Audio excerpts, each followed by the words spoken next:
ओम सुमुखश्चैकदन्तश्च कपिलो गजकर्णकः लंबोदरश्च विकटो विघ्ननाशो विनायकः धूम्रकेतुर्गणाध्यक्षो बालचन्द्रो गजानन द्वादशेतानि नामानि यावडे शृणुयादपि विद्यारम्भे विवाहे च प्रवेशे निर्गमे तथा संग्रामे संकटे चैव विघ्नस्तस्य न जायते। 4 तारीख के दिन ग्रह नक्षत्रों का योग समझ लीजिए बुधवार का अवसर, नवमी तिथि विद्यमान है और इस दिन ग्रह नक्षत्रों का जो योग बन रहा है आपके लिए कहीं ना कहीं विशेष तौर पर बड़ों का सम्मान करने की ज़रूरत है। बड़ों के सम्मान कर कर उनका आशीर्वाद लेकर आगे बढ़िएगा, बहुत सुंदर योग बनेगा। आपके लिए ध्यान रखते हुए कार्य करेंगे। आपके लिए ग्रह नक्षत्रों के दृष्टिकोण से ये योग आने वाले समय में बहुत महत्वपूर्ण लाभ प्राप्ति के योग बनाता दिखाई देगा। ऐसे में कोशिश ये करें विशेष तौर पर कि खीर का भोग लगाकर भगवान को आशीर्वाद प्राप्त करने उनका भोग लगाएं, फिर प्रसाद ग्रहण करें और हो सके तो चांदी के बर्तन से विशेष तौर पर आप विशेष तौर पर भगवान का स्तवन कर सकते हैं। महेश नवमी भगवान शिव का रुद्राभिषेक करना भी कल्याणकारी योग बनाएगा आपके लिए। 5 तारीख का दिन भी समझ लीजिए ग्रह नक्षत्रों के दृष्टिकोण से कैसा चल रहा है। बृहस्पतिवार का दिन है, दशमी तिथि है, गंगा दशहरे का सुंदर योग बन रहा है। भगवान बटुक भैरव जी की जयंती भी है और ग्रह नक्षत्रों के दृष्टिकोण से ये योग आपके लिए अपने पूर्वजों को प्रसन्न करने का दिन है, पितरों का आशीर्वाद लेने का दिन दिखाई देता है। ग्रह नक्षत्रों के दृष्टिकोण से योग बन रहा है आपकी प्रोग्रेस का, ये प्रोग्रेस की तरफ ग्रह ले जाते दिखाई दे रहे हैं। देखिए बाकी सब ग्रह परिवर्तन की तरफ जा चुके हैं। शुक्र भी अब बहुत जल्दी परिवर्तन के साथ साथ आप शक्ति संपन्न होने जा रहे हैं। भाग्य में बैठकर विराजमान होकर कहीं ना कहीं कल्याण के योग बनाते दिखाई दे रहे हैं। गंगा दशहरा पर अवश्य अपने पितरों के निमित्त तर्पण करें। गंगा दशहरा का शास्त्र में अद्भुत महत्व है, शास्त्र में इसका वर्णन मिलता है और भगवान बटुक भैरव जी की जयंती के साथ में जब इसका योग है तो बहुत ही सुंदर है। तो हम बात कर लेते हैं 6 तारीख की, विशेष तौर पर शुक्रवार का दिन है और सिंह राशि वालों के लिए खास तौर पर ये ग्रह परिवर्तन की तरफ जाते हुए गजकेसरी योग का निर्माण करने का रास्ता बना रहा है। बृहस्पति की पूर्ण दृष्टि शाम तक आपके चंद्रमा पर आ जाएगी और ये विशेष तौर पर पुरुषार्थ की वृद्धि भी करेगा और साथ साथ कहीं ना कहीं आपके मामलों में कहीं ना कहीं प्रोग्रेस के योग बनाता दिखाई देगा। स्वार्थ से मनोरथ सिद्धि के योग बन सकते हैं, तो ऐसे में विशेष तौर पर ग्रहों को थोड़ी ताकत देने की आपको ज़रूरत दिखाई देती है। तो ऐसे में कोशिश ये करें अपने माता पिता बुजुर्गों का आशीर्वाद लेते हुए आगे बढ़ने का प्रयास करें, दिन अच्छा रहेगा। निर्जला एकादशी का सुंदर योग बन रहा है और साथ साथ बुध भी अब परिवर्तन कर कर आपकी राशि के दृष्टिकोण से परिवर्तन का योग बना रहे हैं और वो 11वें भाव में जाकर बृहस्पति के साथ विराजमान हो जाएंगे। अभी अस्त है लेकिन 2 दिन बाद उदय भी हो जाएंगे और ये बहुत बढ़िया आपके लिए योग बनाएंगे, कल्याणकारी योग बनेंगे और विशेष तौर पर बुध का उदय होना और बढ़िया आपके लिए वारे न्यारे करने का योग बना सकता है।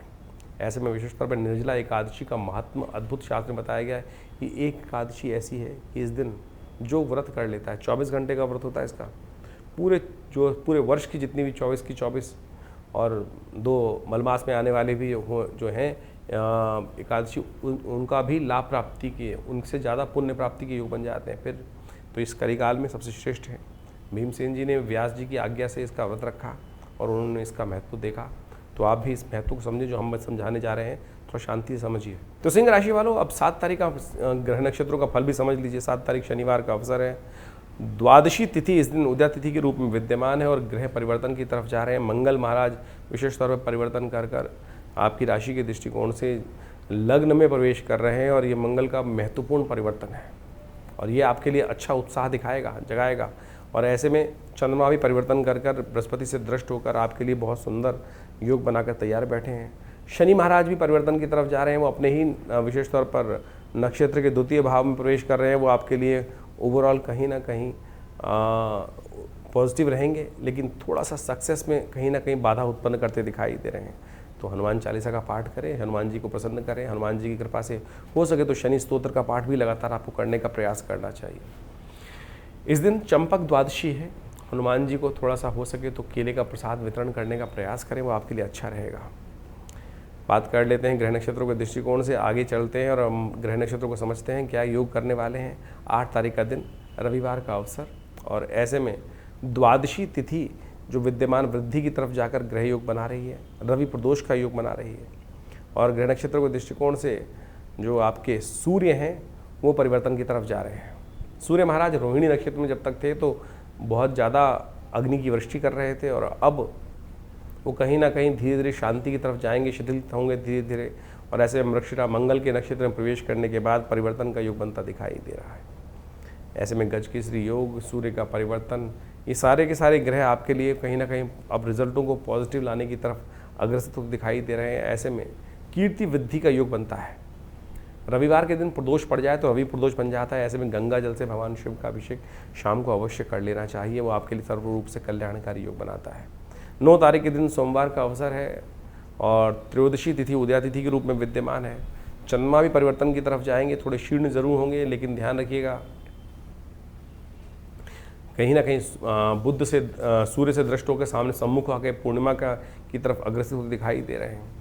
और जो बुध भी है वो आपकी राशि के दृष्टिकोण से जब जहाँ जा रहा है राहु के नक्षत्र में प्रवेश कर रहा है, और ये राहु के नक्षत्र में प्रवेश करने के बाद सर्वार्थ सिद्ध योग का निर्माण जो होता दिखाई देगा, वो आपके लिए कहीं ना कहीं कीर्ति की वृद्धि करने के योग बना सकता है, लाभ के योग दे सकता है, पॉजिटिव रिजल्ट्स लाने के योग बनाता दिखाई देगा। लेकिन चंद्रमा थोड़ा हल्का है, ध्यान रखिएगा।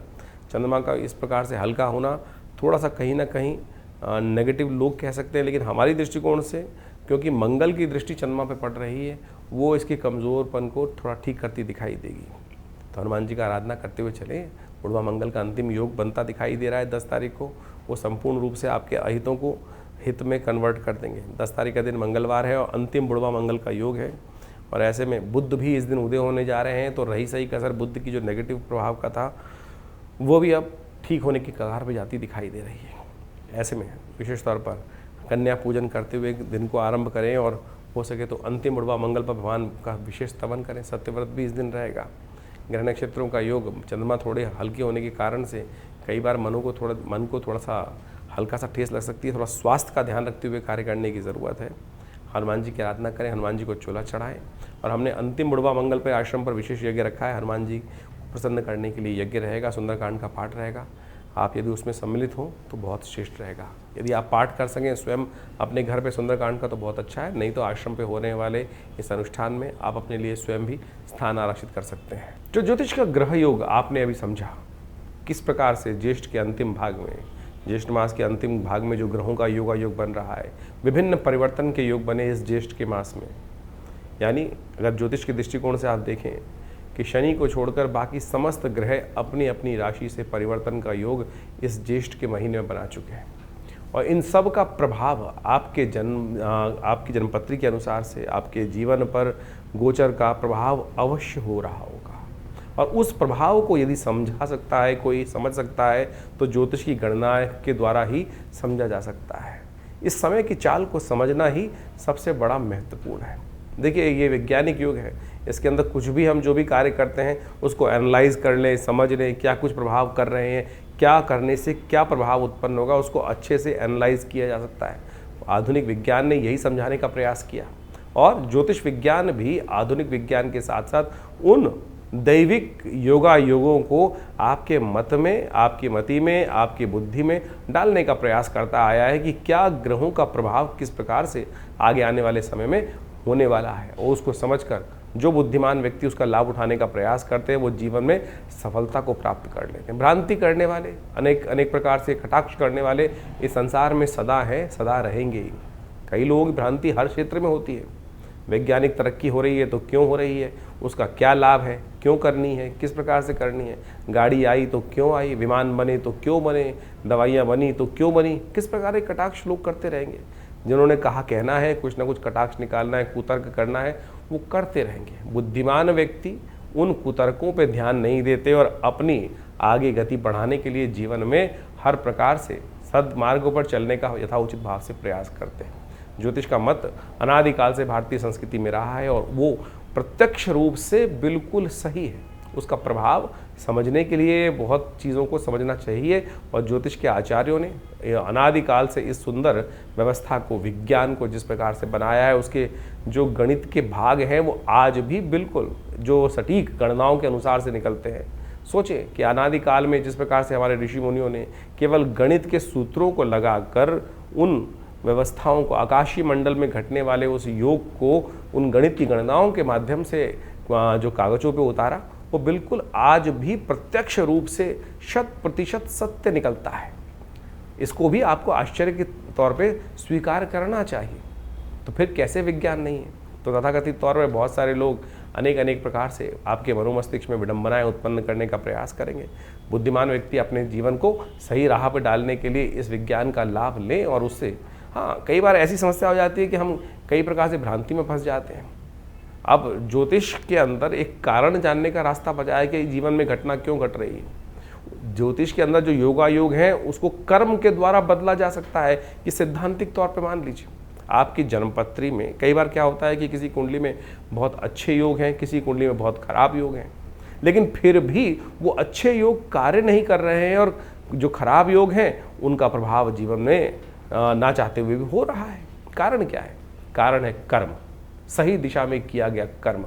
यदि देखिए आपकी जन्मपत्री जो है वो पूर्व अर्जित कर्मों के अनुसार का कर्मों का लेखा जोखा है। जैसे आपने एक वर्ष में कार्य किया, उसके अंत में एक बैलेंस शीट बनाई और उस बैलेंस शीट के अनुसार से जो भी आपका लेखा जोखा कार्य किया गया उसका पूरा प्रभाव वहाँ दिखाई दे जाता है। बुद्धिमान सीए जो होंगे, ऑडिटर होंगे, उसको देख के समझ जाएंगे कि इस व्यक्ति ने किस प्रकार का, इस कंपनी ने कैसा कार्य किया है और आगे आने वाले में कंपनी किस प्रकार का कार्य करने के लिए रास्ता अपना सकती है। लेकिन यदि आने वाले समय में उस कंपनी ने, उस व्यक्ति ने कार्य ही नहीं किया, कर्म ही नहीं किया, सोया रहा या नुकसान के सौदे कर लिए, तो फिर क्या उसकी बैलेंस शीट, पूर्व की बैलेंस शीट जो है उसके ऊपर कोई चीज़ें इस प्रकार से दायित्व डाल सकते हैं।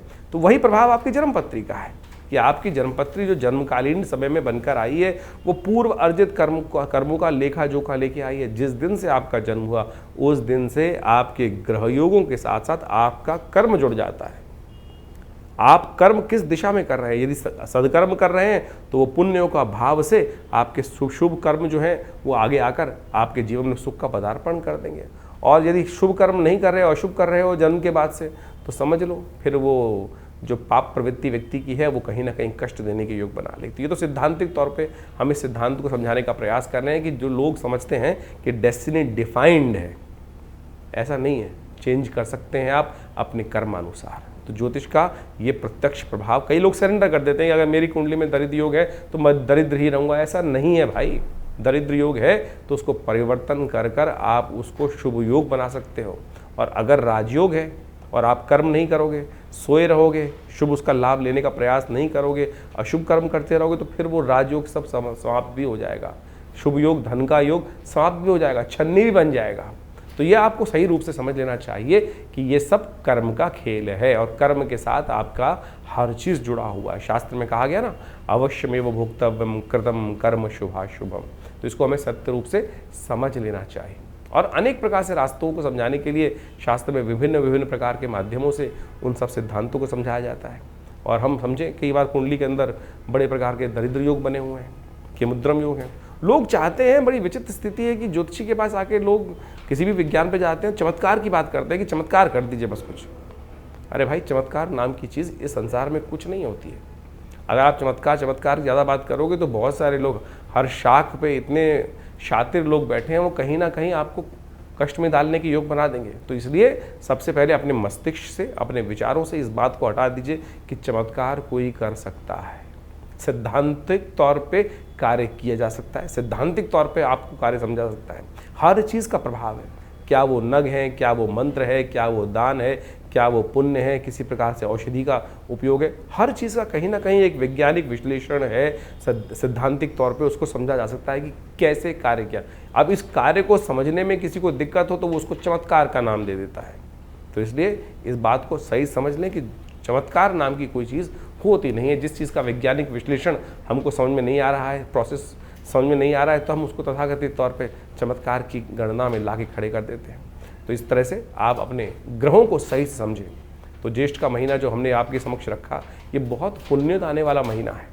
इसमें निर्जला एकादशी, इस शास्त्र में कहा गया है कि केवल एक जल का दान, आपके धन के नहीं, जल का दान कहा गया। सोचे, जल तो यथेच्छ मात्रा में अभी तो संसार में व्याप्त है, लोटा भरो और एक जल का दान दे दो, वही सबसे श्रेष्ठ दान कहा गया है। निर्जला एकादशी का सुंदर व्रत इस एकादशी इन ज्येष्ठ के मास में आता है। गंगा का पदार्पण इस ज्येष्ठ के मास में होगा, जिसे गंगा दशहरा कहा जाता है। दशम पापम हरति दशहरा, केवल एक डुबकी मात्र उस गंगा जल में ले लेने से आपके समस्त अनेक कर्मों में किए गए जो कर्म है, दशम पापम हरति दशहरा, यानी समस्त पापों से निवृत्ति का मार्ग ये दशहरा केवल जल से स्नान करने से प्राप्त हो जाता है। तो सोचें कितना सुंदर भारतीय संस्कृति ने अपने शास्त्रों के माध्यम से उस सिद्धांत, जीवन के रहस्य को समझाने का प्रयास किया है। लेकिन हम तथाकथित तौर पर केवल हर चीज़ में विद्वत जनों को गाली देने का काम करते रहते हैं कि नहीं जो इस प्रकार से हमारे सनातन के लोगों ने, आचार्यों ने कहीं ना कहीं गोरख धंधा बना दिया, ये कर दिया, वो कर दिया। तो इस बात को, भ्रांति को हटाने का प्रयास करें, अपनी संस्कृति के प्रति उलाहना ना दें।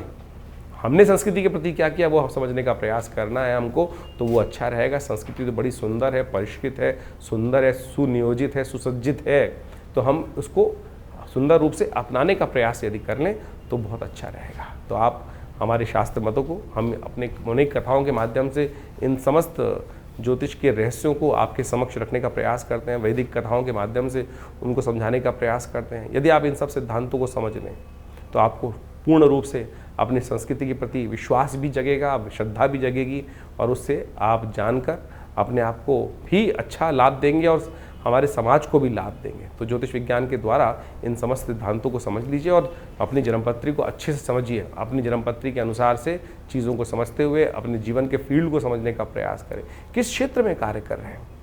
कई बार क्या होता है, हम जीवन में कौन से क्षेत्र के कार्य करने आए थे और कहाँ भटक जाते हैं। बचपन से ही, बाल्यकाल से ही हमको अपने जीवन के लक्ष्य को समझना चाहिए कि मैं किस चीज़ के लिए बना हूँ, मैं कौन से कार्य करने के लिए। नहीं तो क्या होता है, जीवन में व्यक्ति भटकता रहता है और फिर जाके 40-50 साल बाद उसको एक दिशा प्राप्त होती है। और यदि सही से कोई आचार्य मिल जाए, ज्ञानवान व्यक्ति मिल जाए, तो पहले से बता देगा भाई इस रास्ते पे चल रहे, तो इसके द्वारा सुंदर रूप से रास्ता बन जाएगा और कहाँ प्राप्ति के योग बन जाएंगे। देखिए आचार्य चाणक्य ने किस प्रकार से चंद्रगुप्त को ढूंढा और उसको लगाया, और कहाँ एक गडरी के घर में पैदा हुआ लड़का उस इतने बड़े साम्राज्य का अधिपति बना। तो इसलिए ये ज्योतिष के मत के अनुसार से, आचार्यों के मत के अनुसार से, उनके आशीर्वाद से हमें चलने का प्रयास करना चाहिए। और ये समस्त विज्ञान जो है, भारतीय संस्कृति का विज्ञान अपने आप में बहुत सुंदर है, और उसी का प्रतिपादन हम लोगों ने अपने विवेकानंद योगाश्रम में अनेक वर्षों से यहाँ शोध के द्वारा करने का प्रयास किया। हमारे आश्रम के द्वारा सद्गुरु आचार्य श्री केशव देव जी के सानिध्य में रह के बहुत सारे विज्ञानों पर शोध किया गया, योग के ऊपर, मुद्राओं के ऊपर, मंत्र विज्ञान के ऊपर, यज्ञ विज्ञान के ऊपर, और सहस्त्रों किताबें, मतलब करीब 100 के करीब किताबें हमारे संस्थान के द्वारा से प्रकाशित की गई हैं। बहुत सारे अनुसंधान कार्य चलते हैं। तो आप भी विभिन्न समय पर विभिन्न यज्ञों इत्यादि में जो हम आपको सूचना देते रहते हैं, और उसके बारे में आप आकर जुड़ सकते हैं। और विभिन्न रूप से आश्रम की जो गतिविधियाँ हैं, अस्पताल है, मंदिर है, और साथ साथ यज्ञ इत्यादि की जो कर्म है, उनमें सब में जुड़कर लाभ लें। आपके जीवन में कल्याण का मार्ग प्रशस्त होगा। धन्यवाद।